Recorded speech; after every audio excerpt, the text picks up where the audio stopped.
Some reports have said that it's possible Japanese automaker Nissan has just about a year to survive. They have a lot of debt. They have dwindling profits and cash. Nissan is in panic mode, looking for somebody to save them.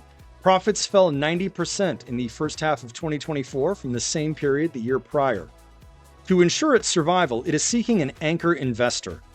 Nissan is in talks to merge with Japanese rival Honda. A tie-up with Honda would be better than almost any other OEM that I can think of. This is bigger than a merger between two companies that have to be Japanese. This is the end of an era, in a sense, where the Japanese find themselves under attack from an emergent and ascending Chinese auto industry. Nissan's crisis is a dramatic reversal of the far healthier results seen at the end of the company's 2023 fiscal year. It has cut production, jobs, and executive salaries. Its problems aren't US specific. It's challenged in China, Europe, and emerging markets. Long overshadowed by Japan's leading names, it in recent years has suffered blow after blow. A long-time alliance with another automaker is strained. A once admired former CEO is an international fugitive. Once a leader in EVs, Nissan has been eclipsed. So some of its electric vehicles that were pioneers got old and were not competitive enough. And then the Chinese arrive and change everything. A new partnership with another automaker, even a Chinese one, might be its best shot.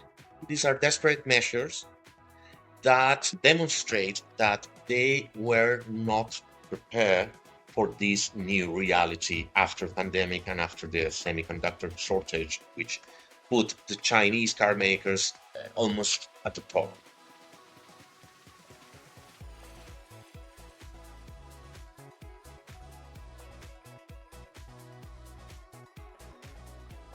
While the global auto industry's total sales grew by 2% in the first half of 2024, Nissan's fell by 1.6%.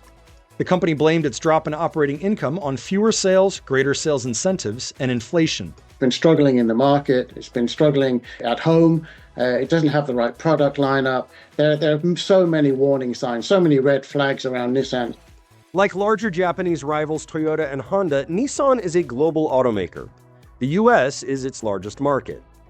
Lately, China has yielded the biggest losses. In the first half of fiscal 2024, sales fell by more than 5%. From January to October of that year, that number was 10%. In October 2024, Nissan sold 61,170 units in China. In October 2017, it had sold 3 times that amount. But the US has been a declining market for the company too. Sales of the Nissan brand fell by 34% over the course of the pandemic. Sales for Infiniti, Nissan's premium or luxury brand, fell by more than 55%. That's the worst performance of any brand in the US. Part of the problem is a product lineup that hasn't kept up with the times or is misaligned with the market. Because they still have, in my opinion, product quality that's not as good as Honda or Toyota or Mazda or the Koreans. It doesn't have really innovative designs like we've come to expect from the Korean brands. And now I would say Toyota is having some more innovative styling. And it doesn't have the dealer network in the US where there's a lot of loyalty and trust and love that exists between the dealers and Nissan corporate. Nissan plans to discontinue its Titan full-size pickup in North America. Pickups are a huge market and tend to be profitable. A recent attempt at a comeback for Infiniti, a large SUV, was priced too high. They've got a product that came out that dealers were excited about at first, and then they feel like it's overpriced. There's a lot of products you can buy for $100,000. You can buy a Range Rover for $100,000, or a Land Rover. You can buy, an Escalade. You can buy BMW. You can buy a Mercedes. There's a lot, and I don't think the Infiniti brand stands in the consumer's mind at the same level as those brands. This is hardly the first time Nissan has been in trouble. Its last brush led to an alliance with French maker Renault in 1998, to which smaller Japanese maker Mitsubishi was later added. The following revival largely took place under the leadership of former CEO Carlos Ghosn, a Lebanese-Brazilian outsider. Ghosn became something of a legend in Japan before a spectacular downfall that ended with him escaping house arrest in a musical equipment case. Former Nissan chairman Carlos Ghosn had been under house arrest in Japan. Now, Ghosn is no longer under house arrest. He's landed in Lebanon. Nissan was still reeling from this episode in the years leading up to the COVID-19 pandemic. Nissan was struggling before the pandemic hit, that there was a lot of supply out there in the marketplace back then. If you look at the history of Nissan, it's always been the number 3 Japanese brand. Toyota, Honda, Nissan. Nissan's always been kind of the third, the Japanese stepchild in a way. Renault would later reduce its stake in Nissan from 43% to 15%. Yes, it's still an alliance. There are still partners. But as the word says, it's an alliance. So it's not a marriage. They are somehow together but separate. It worked under Carlos Ghosn because he was the only one who could make the Japanese French people work together. And probably it was also one of the reasons why he was sent out of the company, because he was trying to merge these companies. The COVID years brought shortages, chips, raw materials, and of course, vehicles. Suddenly, every automaker was able to sell every vehicle it had for a strong price and a strong profit. And then in the words of Warren Buffett, when the tide went out, you could see who was swimming naked. In fiscal year 2023, Nissan sold 794,000 units in China. In its original 2024 forecast, the company estimated a 3% decline, but it revised its forecast down another 10%, and the outlook for every region is more pessimistic than its previous. Though it foresees improvement in North America, it is still a downward revision from its earlier target and not enough to offset losses elsewhere. While automakers were raking in cash in some markets, conditions in the world's largest were turning against them. Virtually every car maker faces an onslaught of highly competitive Chinese cars. 63% of the vehicles sold in China are made by domestic companies, a 27% increase since 2020. This has hit Nissan especially hard. It's 1/5 of their sales coming from a market that don't want to buy foreign car brands anymore.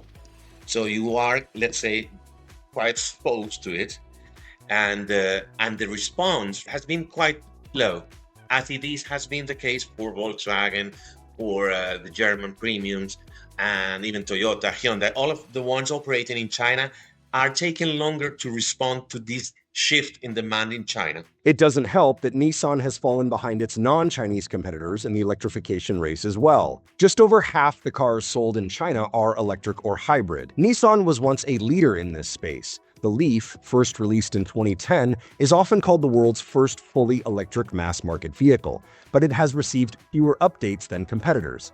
In some markets, such as the US, Nissan doesn't have a hybrid. It will introduce a Rogue plug-in hybrid to its US lineup in 2025, as well as a replacement for the Leaf EV. They had the vision, let's go electric.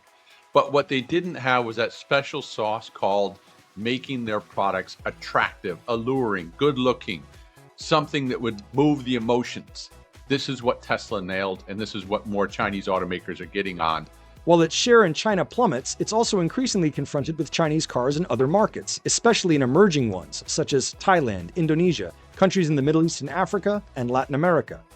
Individually, many of these markets are small, but altogether they make up about 1/5 of global car sales and about 16% of Nissan's. Some of the leading Chinese EV makers have a 30% cost advantage even without subsidies, and an ability to pump out new models in a year and a half, compared with more than 5 years for legacy automakers. And the population in these economies, most of it cannot afford brand new cars, especially now when prices of cars have been increasing over the last 5 years. China is becoming like a solution for these people.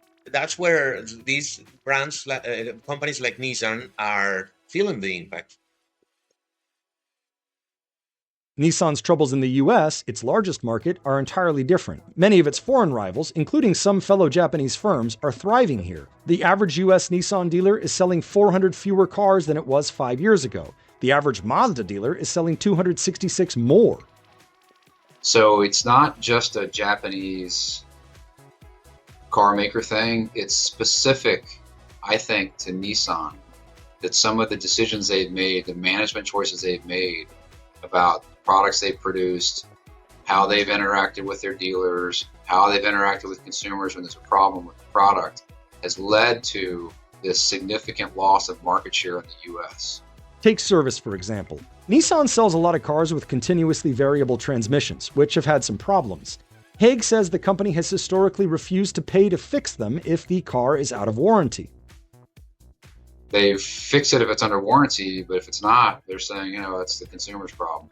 Well, it also becomes the dealer's problem because the customer comes back and says, hey, my vehicle's got 36,001 miles and the transmission is out. What can you do for me? Dealer calls Nissan, asks for help, and they say, well, it's out of warranty. And so the customer is on his own to fix that vehicle.